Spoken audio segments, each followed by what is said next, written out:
What's up guys, it's Ian Cuber. Today I'll be talking about the basic things you need to get started in cubing.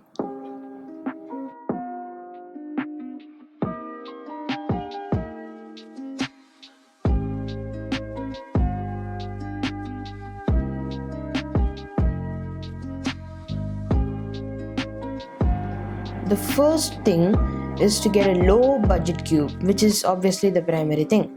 So I recommend the Meilong M3x3. So the reason why I like this, it's because it just combines all the good things of the WRM 2020, which is the flagship cube of moyu, and just gets the price down basically, and it's really smooth and satisfying to turn. Like, look at this. I really like this because of that. The second cube I recommend is the RS3M 2020. So this cube is the updated version of the really popular MF3 RS3M from 2018, I believe. So this, in my opinion, is the second best speed cube on the market right now. So the reason why I tell this is because it has this moyu dual adjustment system. So this is a system usually seen on other very expensive flagship cubes. So how it works is that you get this tool right here, you put them in the notches like that, and then you turn counterclockwise to increase the stability, or otherwise you can slow down the cube. So this layer now wouldn't feel any tighter than the other layers, but it will feel a lot slower and have more friction because you've tightened it a bit. So I found that this cube, just the GAN 11 M Pro, is $65, and in my opinion it's still just a little bit better than this cube. But still, if I were a new cuber now, I would definitely recommend this. So because of the dual adjustment system, I would recommend the RS3M just a little bit more than the meilong. But you can't go wrong either way. So the price of the meilong is $6, while the price of the RS3M 2020 is $9. I think the RS3M is better, and because of the dual adjustment system and just $3 more, I think it's really worth it. So in my opinion, get this cube.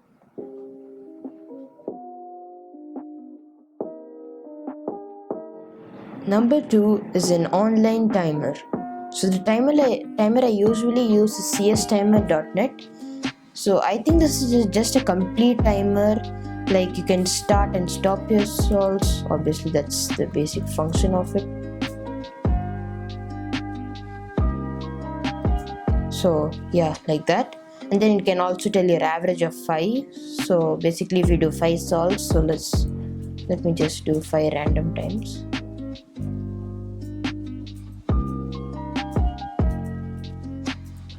So yeah, it will tell me my average of 5. And if you go more than that, so if you do 12 salts more after this 5, so you can get an average of 12. So I really like this timer, and I find it very helpful. If you're not really serious about cubing and you just want to play around, then you can just use this timer.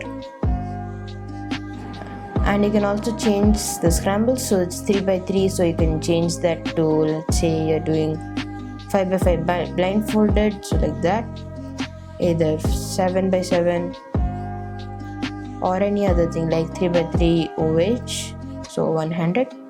And then you can also change it here, so like the, let's see, square 2, or you can just jokes, so 1x1. This is not really necessary.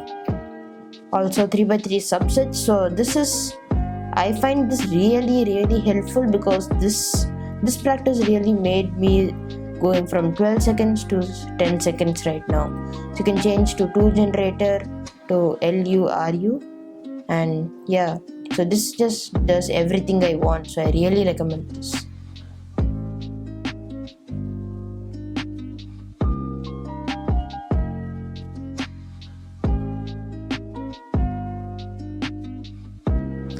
Other than an online timer, you could also use a physical timer like this. So this is for the people who go to WCA competitions, so World Cube Association. So there always they use Stackmat timers, not the same timer but a WCA approved timer. So this one you are going to place your palms like this, then you take it out so it starts, then you can stop it, then reset. So the timer I use is the Yushin timer. So this timer is actually discontinued now because I bought this very long time ago, almost a year by now. But I also recommend the Speedstacks Gen 4 timer. So that timer is used for the WCA competitions and it's $32. Yeah, it might sound like a lot, but you really get the value for your money. Or you could also buy the GAN smart timer, which is Bluetooth enabled, so you can connect it to your phone and you can download the app from GAN and then use it like that. So that is $35.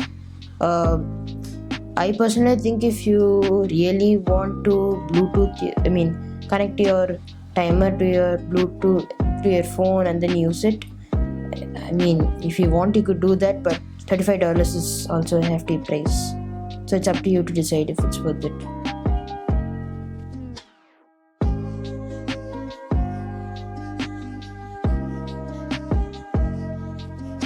Number 4 is a mat. So the mat that I use is the Chi mat. So this is a small version of the mat. The reason why I recommend buying a mat is because if you're cubing with your Stackmat timer and then you finish the solve and you slam the cube down, so this just prevents damage or scratches coming in the side of the cube. So if you do it without the mat, that's just plain table, so yeah, it's more noisy and it will cause damage to your cube. So the mat that I use is $10, so I think it's a pretty reasonable deal.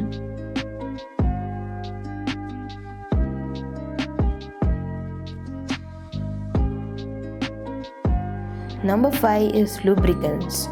So I recommend either weight 5 or weight 1, which I currently don't have, but I tried it and I really liked it.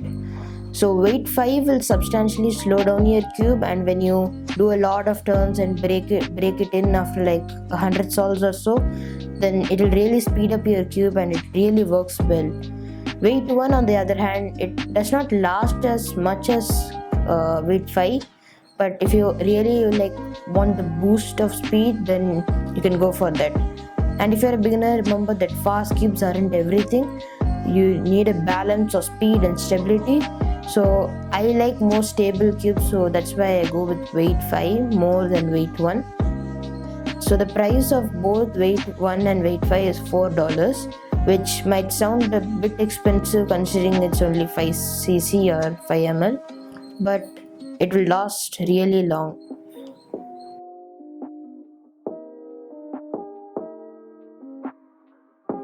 All the products that I talked about will be linked in the description down below. Thanks for watching. I hope you found this video helpful and I'll see you all next time.